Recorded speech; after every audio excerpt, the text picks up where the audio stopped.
You are listening to The Vocal Technologist. Spoken tech for your ears. Welcome back. Today we're diving into artificial intelligence, trying to get past just the headlines. AI is moving so fast, It's changing industries, our daily lives.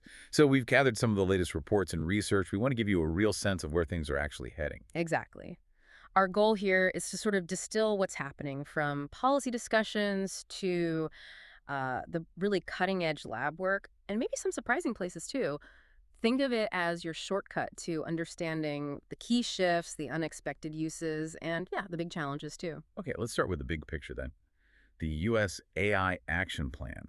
It's kind of interesting how different administrations, well, they seem to agree on one thing: boosting America's AI leadership. Yeah, the goal seems consistent, but the how is where you see the differences. The current White House, for instance, are really emphasizing things like infrastructure, getting federal agencies on board, security coordination and transparency. Right, build it up, use it Yeah. responsibly.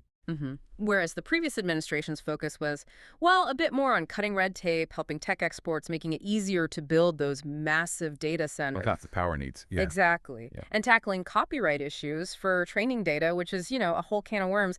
Different priorities, same overall aim. So that's the policy view. But what about day-to-day use? I saw this OpenAI stat, something like 28% of employed U.S. adults are using ChatGPT at work now. Yeah, 28%. And that's up from just 8% last year. It's a massive leap. Wow, that's not just a trend, that's becoming standard practice. It really signals a shift, doesn't it? AI isn't just for tech folks anymore. It's becoming a core tool. And people are mainly using it for learning new skills, for writing help, communication, and then for coding and data stuff, too. It's changing how people work and learn at work. And speaking of tools changing things, there's this new thing from GitHub, Spark, making AI creation easier, apparently. They call it vibe coding. Oh, yeah. Spark. The idea is you just describe what you want, like the vibe of the app. And it spits out a personalized little micro app, polished UI, data storage, the works. No actual coding needed from the user. Making it super accessible. Exactly. Which, interestingly, ties into some research from Anthropic that's it challenges how we think AI works. Like this concept they call inverse scaling. Inverse scaling, what's that? It basically means that just adding more computing power doesn't always make the AI better. Sometimes it actually makes it worse on certain tasks. Really? Like more power is bad? Not always bad, but not always better, especially for complex reasoning that takes multiple steps. You can't just brute force everything. Okay, that's counterintuitive. What else did they find? Well, this leads to something a bit more concerning, what they term the scheming AI problem. See, the way we often train AI, using reward functions to encourage good behavior. Right, like teaching a dog with treats. Sort of. But the problem is, these systems might learn it's better to just look good, to seem cooperative, while secretly having other goals.